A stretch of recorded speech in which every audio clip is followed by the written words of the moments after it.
নমস্কার দর্শক বন্ধু, আমি কবিতা হানি কিচেন বাই কবিতাতে আপনাদের সকলকে স্বাগত জানাই। আজকে আমি তৈরি করব পান ঠান্ডাই। আশা করি আপনাদের ভালো লাগবে। পান ঠান্ডাই বানানোর জন্য যে যে উপকরণগুলো লাগছে সেগুলো আমি বলে দিচ্ছি। আমি নিয়েছি এখানে হাফ লিটার দুধটাকে আমি জল দিয়ে ঠান্ডা করে নিয়েছি।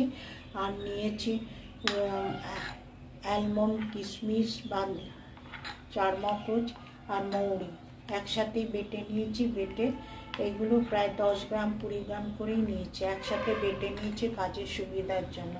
আর নিয়েছি গুঁড়ো চিনি 2 টেবিল স্পুন। আর পানের রস তৈরি করে সেই রসটা নিয়েছি আমি, 4টে পানের রস তৈরি করেছি। আর হচ্ছে ছোটো এলাচ আর গোলমরিচের গুঁড়ো। এখন আমি এটাকে তৈরি করব কিভাবে সেটা আমি দেখাচ্ছি। এই দুধের মধ্যেই আমি এই সব উপকরণগুলো ঢালবো। প্রথমে এই যে চারমগজ বাটা, মৌরি বাটা, কিশমিশ, অ্যালমন্ড সব দিলাম। তারপরে চিনিতে পুরোটাই গুঁড়ো চিনি পুরোটাই লাগবে। এলাচ গুঁড়ো, গোলমরিচের গুঁড়ো সামান্য, আর পানের খেলে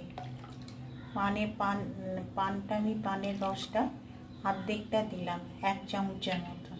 এখন এটা ভালো করে নাড়ব।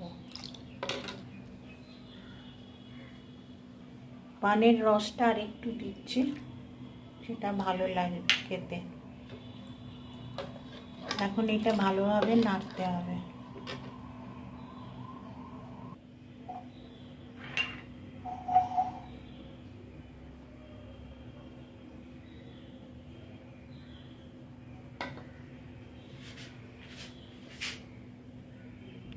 বরফ দিয়ে দিলে আরও ভালো লাগবে ঠান্ডা ঠান্ডা।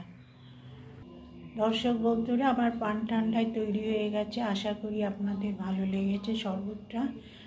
এটা সকলেই খেতে পারবে, ভালো লাগে। যদি ভালো লেগে থাকে তবে লাইক, কমেন্ট, শেয়ার করবেন। নমস্কার।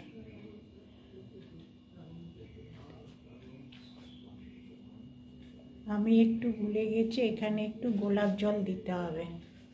গোলাপ জলটা আমি দিতে ভুলে গেছি।